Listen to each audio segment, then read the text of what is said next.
Perhaps something that we often come back to in our personal and our planning conversations around Theopolis is our own experience of developing our understanding of Scripture, the key influences that we have experienced within our lives, the people that we've been exposed to, the books we've read. And for me, it's been one of the things that's led me into the work of Theopolis itself. I'll be interested to hear more about some of the key influences and encounters and persons that helped you in your development.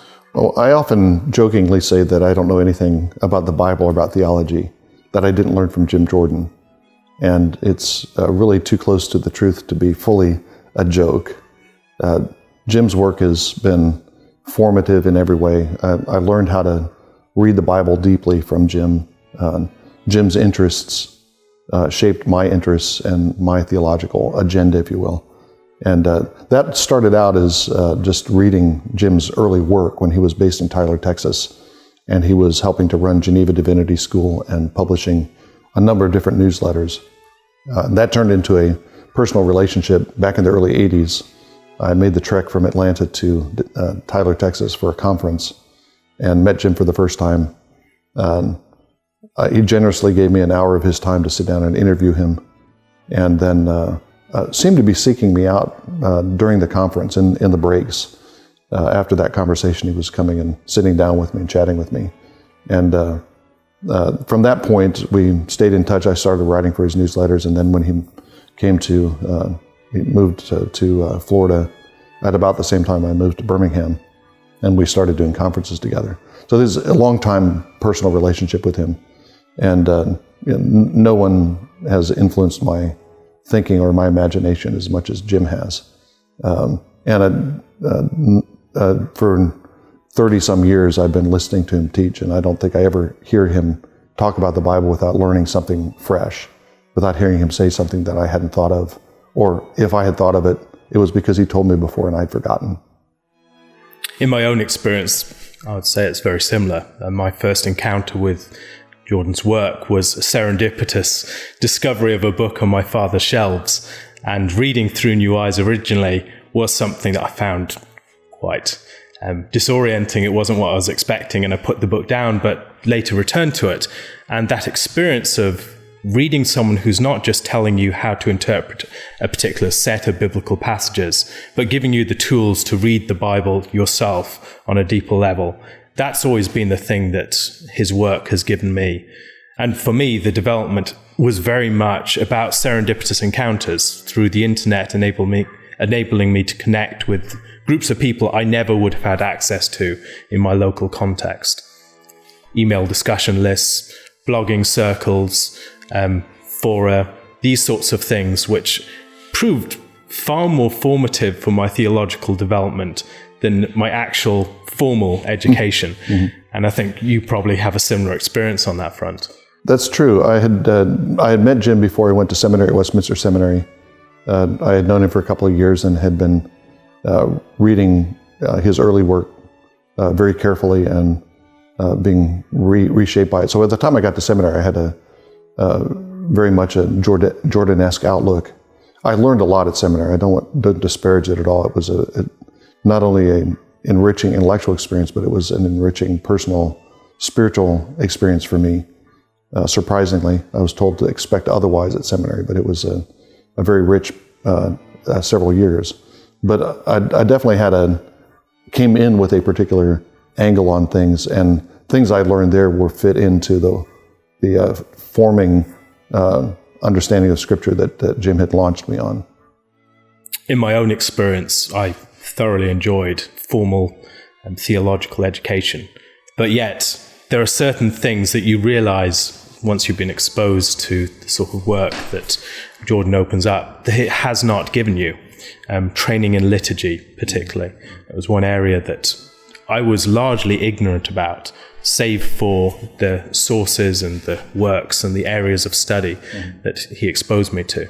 And also the reading of Scripture in a different sort of way, a way that was far more closely connected to the experience and life of the church, and recognizing the connections between different parts of Scripture, that you're not just reading these texts as self-contained entities, but as parts of a larger musical text. And I found that, in my own experience, something that was very difficult to fit back into the set divisions and structures of the academy. Yeah, I think your earlier point about your exposure to online communities that were doing this kind of work, I think that has been an essential part of my theological development. I say it's Jim, but Jim was a magnet for other people, and around Jim there formed a small community mainly of pastors, some teachers. I was probably the most academically,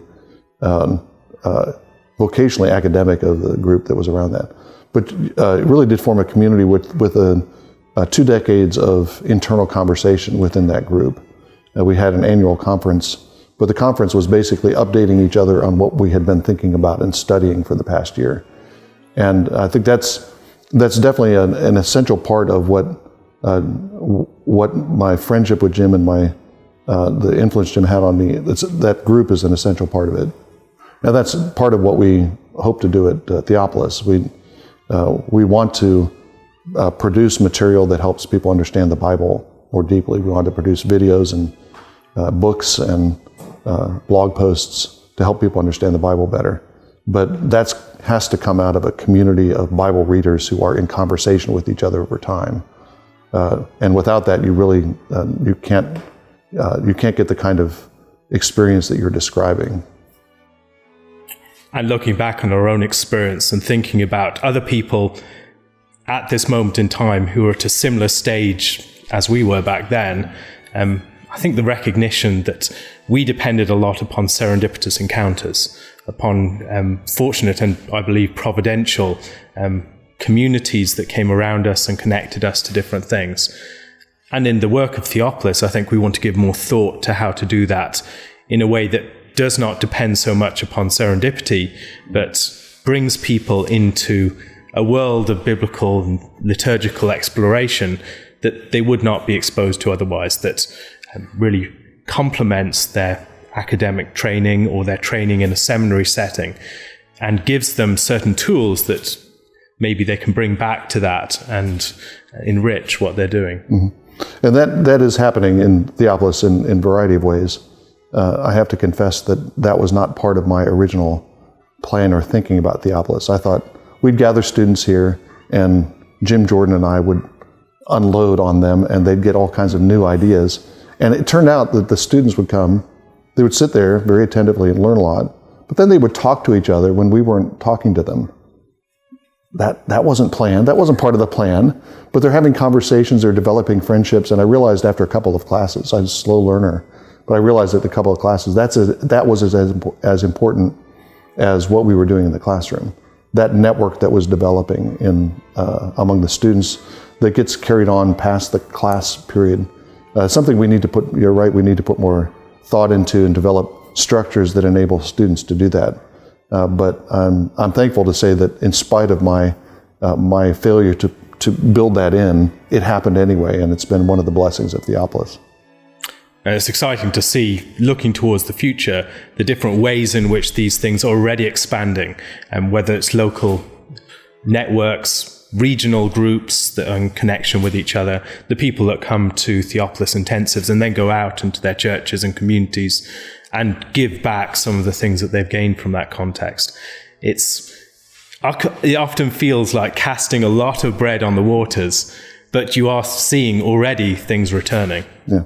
You mentioned how delightful it is to see people learn how to study the scriptures for themselves, and that was one of the delights that I had as an instructor at New St. Andrews College for 15 years. Students would come from church families. They had been through Sunday school. They'd listened to sermons. They had all this Bible data in their heads, but nobody had ever put it together for them.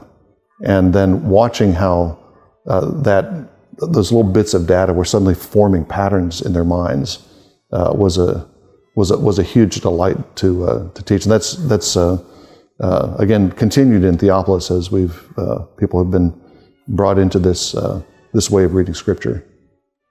And beyond that, I've found it incredibly helpful to be part of a community of learners. We often think about theological education as bringing teachers and students together.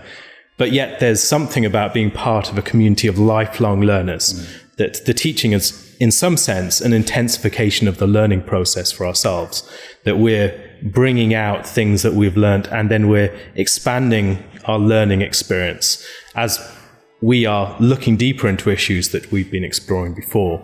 But bringing people into that experience of learning within a group, that we're not just people who have arrived and then want to teach others, but we're all participating within this context of learning over many years as part of a conversation that's been going on for decades.